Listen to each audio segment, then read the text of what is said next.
नमो नमः। हिमसंस्कृतवार्तायां भवतां सर्वेषां हार्दं स्वागतम्। अहमस्मि कमलशर्मा। सम्प्रति मुख्यवार्ताः श्रूयन्ताम्। अस्मिन् वर्षे 1976तमे गणतन्त्रदिवसस्य उत्सवे इण्डोनेशिया देशस्य राष्ट्रपतिः प्रबोवो सुबियान्टो मुख्यातिथिः भविष्यति। राष्ट्रपतेः सुबियान्टो प्रधानमन्त्रिणः नरेन्द्रमोदिनः आमन्त्रणेन 25-26 जनवरी दिनाङ्कयोः भारतस्य आधिकारिकयात्रां करिष्यति।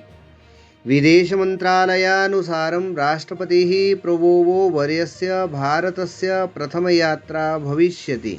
अस्मिन् भ्रमणकाले द्वयोः देशयोः द्विपक्षीयसम्बन्धानां व्यापकसमीक्षायाः अवसरः प्राप्स्यते। परस्परहितस्य क्षेत्रीयवैश्विकविषयेषु चापि चर्चा भविष्यति। न्यायाधीशः के विनोदचन्द्रनः सर्वोच्चन्यायालयस्य न्यायाधीशत्वेन शपथं गृहीतवान्। भारतस्य मुख्यन्यायाधीशः सञ्जीवखन्ना न्यायाधीशविनोदचन्द्रनाय शपथं दत्तवान्।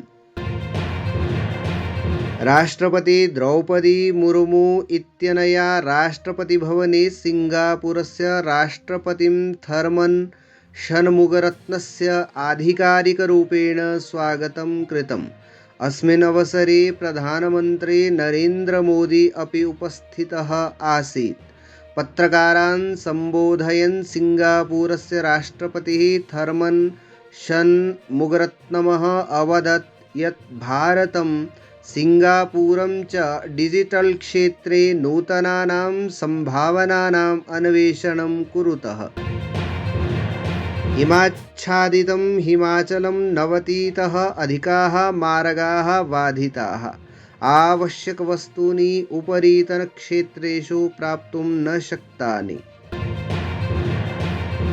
देहली गोवा भ्रमणानन्तरं प्रत्यागताः बालकाः मुख्यमन्त्रिणः सुखविन्दरसिंह सुक्खोः कृतज्ञतां प्रकटितवन्तः। मुख्यमन्त्री अवदत् एषः भवताम् अधिकारः अस्ति। खो विश्वकप् क्रीडायां भारतीयपुरुषदलेन उत्तमं प्रदर्शनं कृत्वा क्वार्टर् फैनल् क्रीडायां प्रवेशः कृतः। इति वार्ताः। अधिकविस्ताराय अस्माकम् अन्तर्जालपुटसङ्केतं himsanskrit.com इति पश्यन्तु। धन्यवादः। जयतु संस्कृतं, जयतु भारतम्।